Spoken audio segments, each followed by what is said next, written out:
চাকরি প্রার্থীদের বিক্ষোভে উত্তেজনা দেখাবো ছবিগুলো। অভিজ্ঞতার 10 নম্বরের প্রতিবাদে বিক্ষোভ। দুপুর থেকেই করুণাময়ীতে অবস্থান বিক্ষোভ, সন্ধে অবস্থান তুলতে গেলে ঠিক এভাবেই উত্তেজনা ছড়ায়। সল্টলেকে পুলিশ এবং চাকরি প্রার্থীদের ব্যাপক ধস্তাধস্তি। দুপুর থেকে করুণাময়ীতে অবস্থান বিক্ষোভ, সন্ধে তাদের এই অবস্থান তুলতে গেলে উত্তেজনা ছড়ায়। অভিজ্ঞতার ভিত্তিতে 10 নম্বর তারই প্রতিবাদে বিক্ষোভ। দুপুর থেকে করুণাময়ীতে এইভাবে অবস্থান বিক্ষোভ চলছিল, আর তারপর সন্ধ্যের ছবি আপনাদেরকে দেখাচ্ছি, যখন অবস্থান তুলতে গেলে উত্তেজনা ছড়িয়ে পড়ে।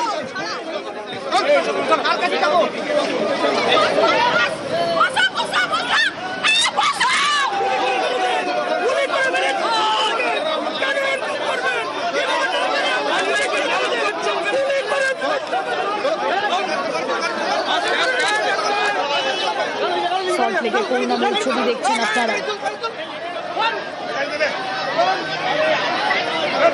দুপুর থেকেই এখানে বিক্ষোভ অবস্থান চলছিল, আর তারপর সন্ধেবেলায় সেই অবস্থান তুলতে গেলে ধুন্ধুমা।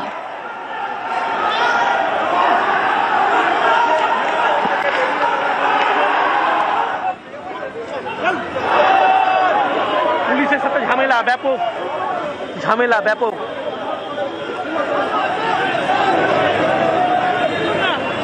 বাংলাকে দেখান কি অত্যাচার।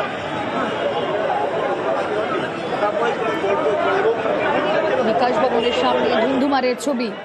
অতিরিক্ত 10 নম্বর, যা এক্সপিরিয়েন্সের বেসিসে, অভিজ্ঞতার ভিত্তিতে, সেই অতিরিক্ত 10 নম্বর বাতিলের দাবিতেই চাকরি প্রার্থীদের আন্দোলন। রীতিমতো রণক্ষেত্রের চেহারা নেয় এদিন। যে ছবি আপনারা দেখছেন, মেট্রোর ভেতর আন্দোলনকারীরা তারা ঢুকে যায়।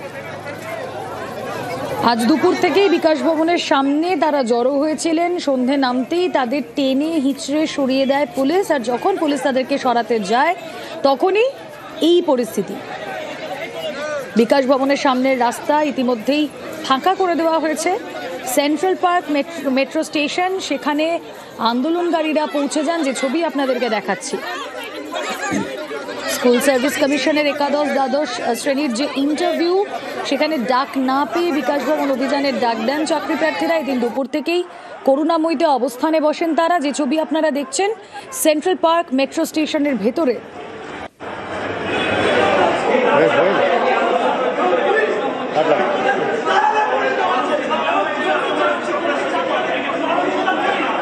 নামানো হয় অতিরিক্ত পুলিশ, নামানো হয় র্যাব। দুপুর থেকেই জড়ো হন চাকরি প্রার্থীরা। তাদের দাবি, অভিজ্ঞতার যে 10 নম্বর তা বাদ দিতে হবে, প্রকাশ করতে হবে প্রত্যেকের ওএমআর শিট, সঙ্গে একাদশ দ্বাদশ এবং নবম দশম শূন্য আসন যা রয়েছে তা বৃদ্ধির দাবিও তারা জানিয়েছে। দুপুর থেকে বিকাশ ভবনের সামনে জড়ো হয়ে বিক্ষোভ স্লোগান শুরু করেন তারা। সন্ধে নামতেই তাদের সঙ্গে পুলিশের বচসা, ধুন্ধুমা।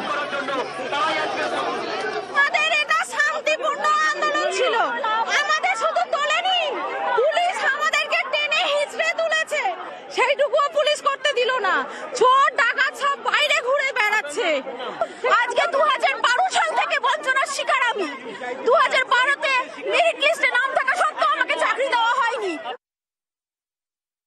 আলটিমেটলি ওদের লিডারশিপই আমাকে বলেছে যে ওরা তো সরতে চাইছে না, তখন ওদেরকে বলতে হয়েছে চলে যেত, তো আমরা ওনাদেরকে সরিয়ে দিচ্ছি। রাস্তা, ফুটপাথ, এটা তো একটা পারপাসের জন্য। ওনারা বারবার এটা বলছিলেন যে আমরা আরো লোক আনবো। দেখুন, এরকম ভাবে বহু লোক পেয়ে বিধাননগর এরিয়াতে বা কোনো জায়গাতে ওরকম ভাবে এনে তো জমায়েত করা যায় না। That is obviously violation of the law. Permission এটার ছিল তো নাই। এই যে ওনারা যেটা করতে চাইছিলেন সেটারও ওনারা পারমিশন নেননি। আমি ওনাদেরকে রিকোয়েস্ট করব, যা আন্দোলন ওনারা করতে চান সেটা প্রপার পারমিশন আমাদের সাথে কথা বলে।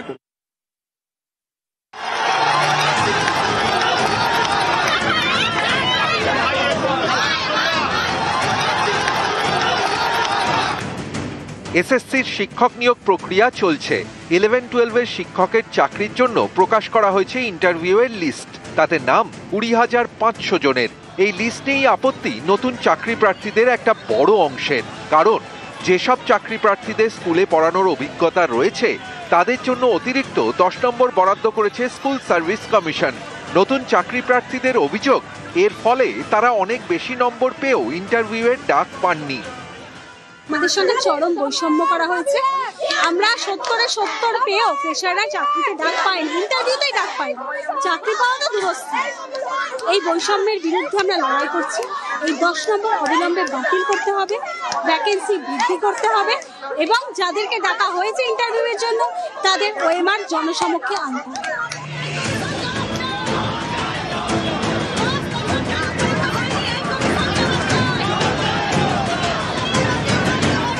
কেউ 9-10 শিক্ষকের চাকরির পরীক্ষা দিয়েছেন, কেউ 11-12 সকলেই নতুন চাকরি প্রার্থী। তাদের দাবি স্কুলে পড়ানোর অভিজ্ঞতার ভিত্তিতে অতিরিক্ত 10 নম্বর বাতিল করতে হবে। এই ইস্যুতে তারা সোমবার পথে নামেন।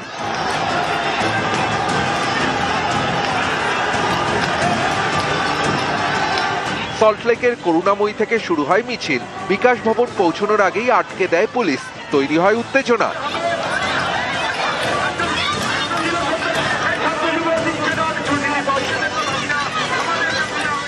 মার্কস আমি 60 পেয়েছি এবং academic score cut off academic score আমি 10-এ 10 পেয়েছি, কিন্তু কাট অফ স্কোর গেছে 77। How is it possible? 10 নম্বর বাতিল করতে হবে। 2016 প্যানেলে যেহেতু 10 নম্বর ছিল না, তো 2025 কেন 10 নম্বর আসলো? 1 লক্ষ শূন্যবাদ বৃদ্ধি করতে হবে। 10 বছর আমরা একদম ফ্রেশার্স, কোনো পরীক্ষা পাইনি। এই জীবনে প্রথম আমি এসএসসি পরীক্ষা দিলাম। পিজিতে যে ইন্টারভিউ লিস্ট বেরিয়েছে তাতে দেখা যাচ্ছে ফুল নম্বর পাওয়া সত্ত্বেও ইন্টারভিউতে ফ্রেশার্স ডাক পাচ্ছে না।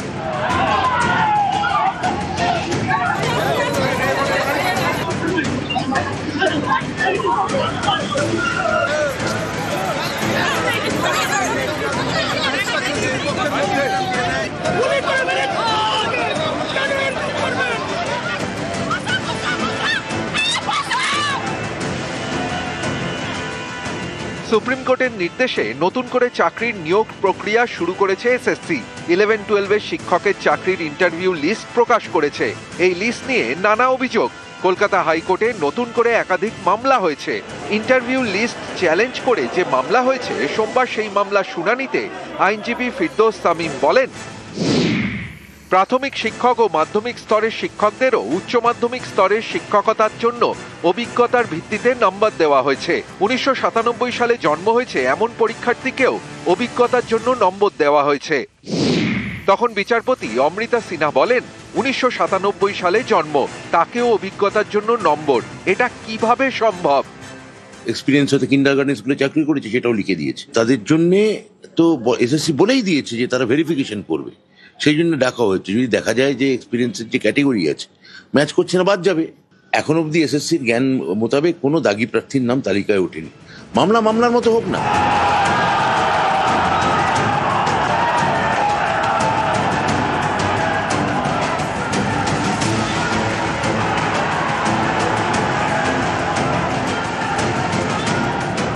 নিউজ 18 বাংলা।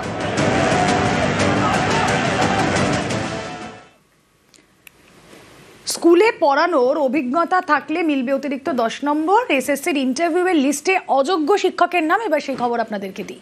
রায়গঞ্জের নীতিশ রঞ্জন বর্মন অযোগ্য হয়েও ডাক পেয়েছেন ইন্টারভিউয়ে।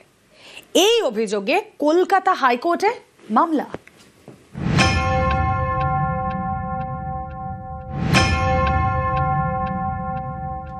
আমার স্বামী 2016 সালের এসএসসি টেন্টেড ক্যান্ডিডেট।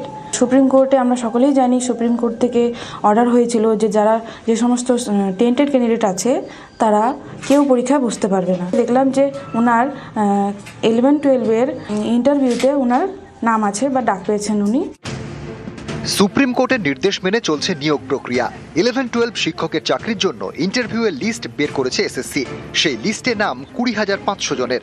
এই লিস্টে নাম রয়েছে উত্তর দিনাজপুরের রায়গঞ্জের নীতিশ রঞ্জন বর্মনের। এই নীতিশ রঞ্জনের বিরুদ্ধে চাঞ্চল্যকর অভিযোগ তুলেছেন তাঁর স্ত্রী বিপাশা বর্মনের। প্রশ্ন, এসএসসির প্রকাশ করা অযোগ্যদের লিস্টে নাম ছিল নীতিশ রঞ্জনের। তাহলে কিভাবে 11-12 শিক্ষকের চাকরির পরীক্ষায় তিনি বসলেন, আর কিভাবেই বা তিনি ইন্টারভিউও ডাক পেয়ে গেলেন? আমার স্বামী 2016 সালের এসএসসি টেন্টেড ক্যান্ডিডেট। সুপ্রিম কোর্টে আমরা সকলেই জানি, সুপ্রিম কোর্ট থেকে অর্ডার হয়েছিল যে যে সমস্ত টেন্টেড ক্যান্ডিডেট আছে তারা কেউ পরীক্ষায় বসতে পারবে না। দেখলাম যে ওনার 11-12 ইন্টারভিউতে ওনার নাম আছে বা ডাক পেয়েছেন উনি। তো আমি এটা দেখে অবাক হচ্ছি যে ওনার মতন টেন্টেড ক্যান্ডিডেট যারা পরীক্ষা বসতে পারবে না তারা কি করে ইন্টারভিউ তার নাম আসে। যখন মামলাগুলো চলছিল সমস্ত এসএসসি 2016 সালের, তখন টেন্টেড লিস্টে ওনার নাম ছিল। ডিভোর্সটা স্যার আমার হাজব্যান্ডই আমাকে বিভিন্ন ফোর্স করেছেন। রায়গঞ্জের দেবীনগরের বাসিন্দা নীতিশ রঞ্জন বর্মন 2018 সালে এডুকেশনের শিক্ষক হিসেবে কালিয়াগঞ্জের একটি স্কুলে যোগ দেন।